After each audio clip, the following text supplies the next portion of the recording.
রোজা অবস্থায় স্বপ্নদোষ হলে রোজা ভেঙে যায় কিনা? এটা অনেকেরই প্রশ্ন যে, "হুজুর আমি রোজা ছিলাম, হঠাৎ করে ঘুমিয়েছি আমি, আমার স্বপ্নদোষ হয়ে গিয়েছে। সো আমার রোজা কি আছে কিনা ভেঙে গেছে?"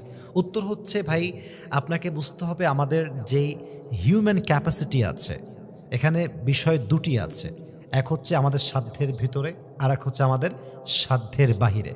নবীজি বলেছেন, "রুফিআল কালাম আন থালাথাতিন" আল্লাহ তাআলা ৩ ধরনের মানুষের থেকে ইসলামের যে বিধানটা আছে, শরীয়তের যে বিধানটা আছে এটাকে উঠিয়ে নিয়েছেন। ৩ টা অবস্থা। তার মাঝে একটি অবস্থা হচ্ছে এই আরিন নাইম হাত্তা ইয়াস্তাইকাযা। মানুষ যখন ঘুমিয়ে যায়, যদি সে তখন কোনো অন্যায় করে ফেলে, সেটা তার আয়ত্তের ভিতরে না, এটা তার আউট অফ ক্যাপাসিটি। আমি এখন ঘুমিয়ে আছি, আমি কি করব না করব আমার হাতে কোনো হুঁশ নাই। তো এই অবস্থায় যদি কোনো স্বপ্নদোষ হয়ে যায়, এটার দ্বারা রোজা আপনার ভাঙবে না।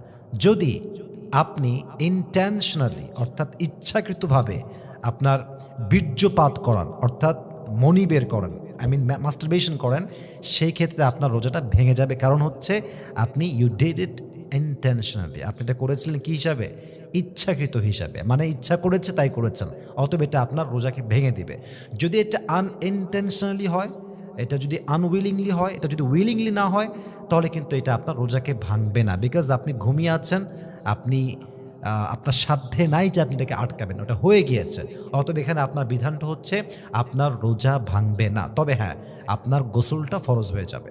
এখন এখানে একটা বিষয় আপনাকে বুঝতে হবে যে এই যে আপনার রমাজানের মাঝে আপনার স্বপ্নদোষ হয়ে গেল, এটা আসলে কেন হচ্ছে? বা এটা থেকে আমি বাঁচবো কেমন করে? সেক্ষেত্রে আমি পরামর্শ অলওয়েজ দেই, ঘুমানোর পূর্বে অবশ্যই অজু করে ঘুমাবেন ১ নাম্বার।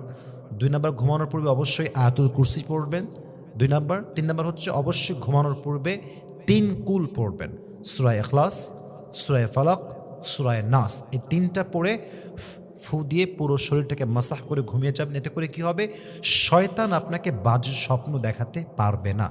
এই যে স্বপ্নদোষটা আমাদের হয়, এটা হচ্ছে শয়তানের পক্ষ থেকে আসে।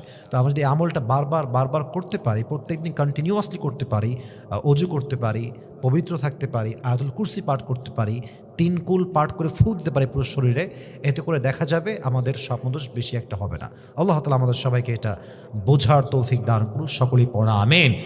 অতএব রমজান মাসে যদি স্বপ্নদোষ হয়ে যায়, এখানে টেনশনের কোনো কারণে আপনার রোজা ভাঙে নাই। আপনাকে রোজাটা কন্টিনিউ করতে হবে। বাদবাকি আপনি কি করবেন?